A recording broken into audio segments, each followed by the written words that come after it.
Hello বন্ধুরা, অবশেষে চালু হতে যাচ্ছে আমিরাতের সকল ক্যাটাগরির ভিসা।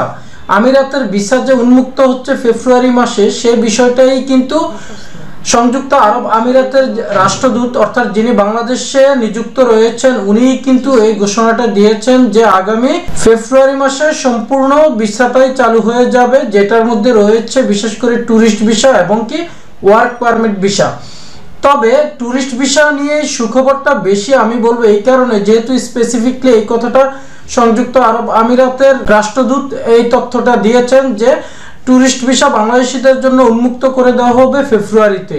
অতএব যারা ভ্রমণ পিপাসু অর্থাৎ বিভিন্ন দেশে ভ্রমণ করতে খুবই ইচ্ছুক, তাদের জন্য যেহেতু অনেক দেশই এখন সংকীর্ণ হয়ে আসতেছে, বিশেষ করে যারা ইউরোপ আমেরিকাতে ভ্রমণ করেন তাদের হিসাবটা ভিন্ন, কিন্তু যারা মধ্যপ্রাচ্য এবং কি এশিয়া ভিত্তিক দেশগুলোতে ভ্রমণ করতে স্বাচ্ছন্দ্য বোধ করেন এবং কি অল্প টাকায় ভ্রমণ করে কমপ্লিট করতে পারেন, সেই জায়গায় তারাই কিন্তু সবচেয়ে বেশি দুশ্চিন্তায় ছিলেন যে এখন ভারতীয় ভিসাও বন্ধ এবং কি থাইল্যান্ডের ভিসাটাও জটিল করে ফেলেছে, সে জায়গায় আরব আমিরাতের ভিসাও বন্ধ।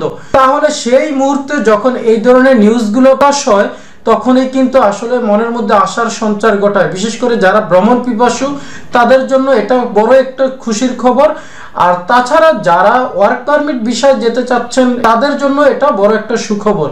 কারণ সংযুক্ত আরব আমিরাত বাংলাদেশের সবচেয়ে বড় একটি শ্রম বাজার, অর্থাৎ সৌদি আরবের পরেই কিন্তু সবচেয়ে বড় বাজার হলো এই দুবাই।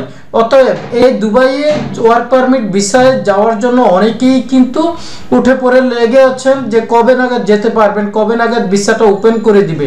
সেহেতু এখন এই সংবাদটা এসেছে, তাই আমরা আশাই থাকতে পারি যে খুব দ্রুতই দুবাইয়ের ভিসা চালু হয়ে যাবে। আর এই জন্য হয়তোবা জানুয়ারি এবং ফেব্রুয়ারি নাগাদ আমাদেরকে অপেক্ষা করতে হবে। তবে 2 মাসের কথাই ওনারা বলছে যে জানুয়ারি থেকে ফেব্রুয়ারির মধ্যেই চালু হয়ে যাবে।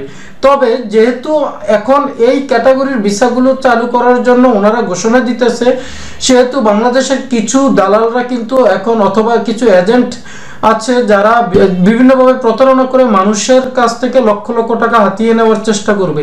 সেদিকে বিশেষ নজর দেওয়ার জন্য বলবো, যারা বিদেশ যাওয়ার জন্য বিশেষ করে সংযুক্ত আরব আমিরাতে যাওয়ার জন্য এখন উঠে পড়ে লাগবেন, তারা কিন্তু এই বিষয়গুলোতে খুবই নজর দিবেন এবং সতর্কতা অবলম্বন করবেন, যাতে করে কেউ আপনাকে ঠকাতে না পারে। কারণ আপনার এই দুর্বলতাকে অর্থাৎ বিদেশ যাওয়ার দুর্বলতাকে পুঁজি করে এই প্রতারক চক্র আপনার সর্বশান্ত করে দিতে পারে, লক্ষ লক্ষ টাকা আপনার কাছ থেকে হাতিয়ে নিতে পারে। তাই জন্য আমি বলবো বন্ধুরা, সবসময় সচেতন থাকাটাই ভালো। ওকে বন্ধুরা, ভালো থাকবেন। পরবর্তীতে আপনাদের সাথে কথা হবে অন্য কোনো আপডেট নিয়ে, অন্য কোনো বিষয় নিয়ে। ততদিন পর্যন্ত সবাই সুস্থ থাকবেন। আল্লাহ হাফেজ।